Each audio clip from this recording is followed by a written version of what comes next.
Salve Fratres. Kali ini saya mau mengajak kita membahas lebih lanjut Martin Luther, Nabi Kebebasan atau Tukang Pecah Belah. Ini adalah sebuah otopsi kritis atas pengkultusan seorang imam yang memberontak. Martin Luther adalah imam Katolik, dan anehnya di mata banyak umat Protestan itu adalah satu-satunya fakta historis yang tidak perlu dibahas, bahwa dia seorang imam Katolik. Yang penting bahwa dia memberontak, dia menantang paus, dia menulis 95 tesis, dia menjadi semacam Musa baru yang membebaskan umat dari perbudakan gereja Katolik.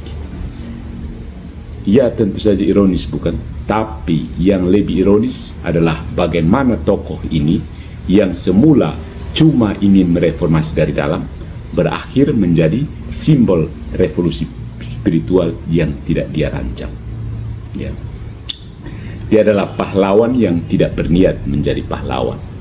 Luther tidak ingin menciptakan gereja baru, tapi umat Protestan menciptakan ratusan dari yang ia mulai. Dia hanya ingin dialog akademik, tapi umat Protestan menyulapnya menjadi ikon perlawanan.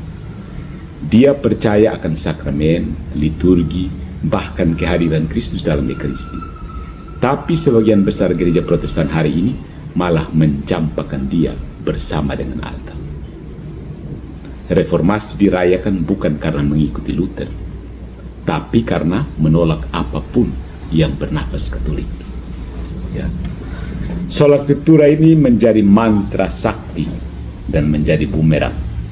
Salah satu warisan Luther yang paling diagung-agungkan adalah Sola Scriptura, kitab suci sebagai satu-satunya otoritas iman.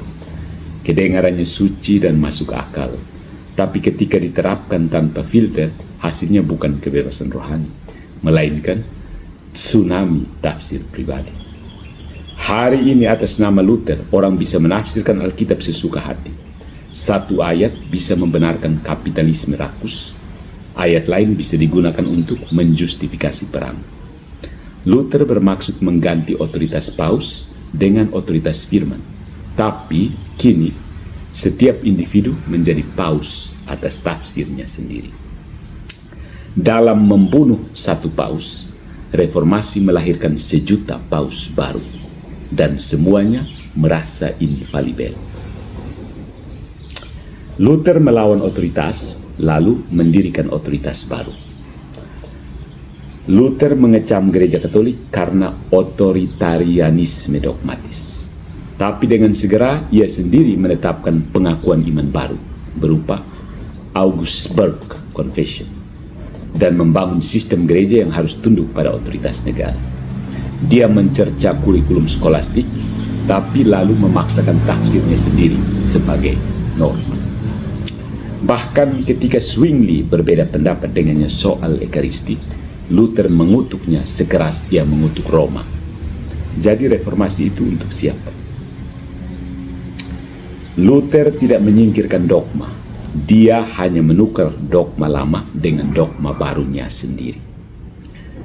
Jadi Luther bergerak dari imam Katolik menjadi ikon pop Protestan.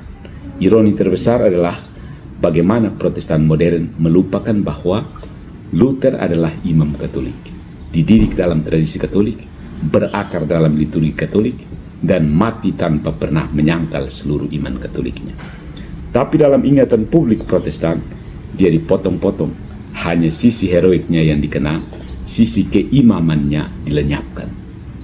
Dan yang lebih gawat, Protestan kontemporer seringkali membenci Katolik lebih keras daripada Luther sendiri.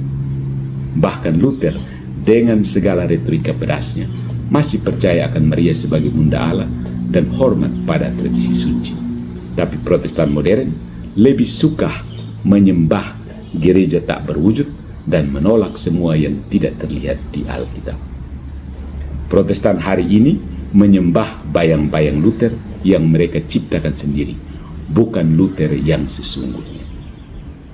Jadi, siapa yang sebenarnya diselamatkan oleh Luther? Sejarah tidak bisa dibohongi. Luther membuka pintu perubahan, tapi juga membuka kotak Pandora. Dia adalah imam yang mencari kebenaran, tapi dijadikan bendera oleh mereka yang lebih tertarik pada kebebasan tanpa tanggung jawab.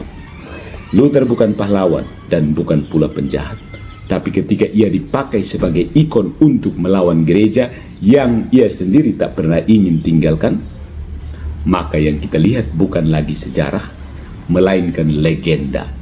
Dan legenda, seperti semua mitos, bukan untuk dipercaya, tapi untuk dibongkar. So, masih percaya pada legenda tokoh reformator bernama Martin Luther?